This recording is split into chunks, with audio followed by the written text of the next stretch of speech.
வயிறு நிறைய சாப்பிட்டுட்டு போய் நடக்கக்கூடாது, அவ்வளோதான் க்ரைட்டீரியா. வயிறு எம்டியாகவும் இருக்கக்கூடாது, ஃபுல்லாக சாப்பிட்டு நடக்கக்கூடாது. நைட்டு சாப்பிட்றதுக்கு முன்னால் நடந்துடலாம்.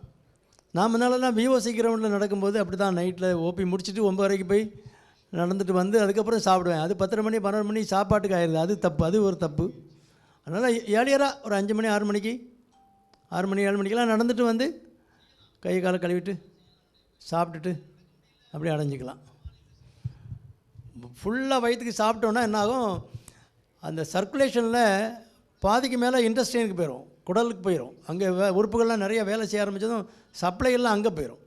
அதனால் இருதயத்துக்கு சப்ளை குறையாக இருக்கும். அப்படி நேரம் நடந்தீங்கன்னா இருதயத்தில் சின்ன பாதிப்பு உள்ளவங்களுக்கு நடக்க முடியாது, மூச்சு வாங்கும் அல்லது செஸ்ட் பெயின் வந்துடும்.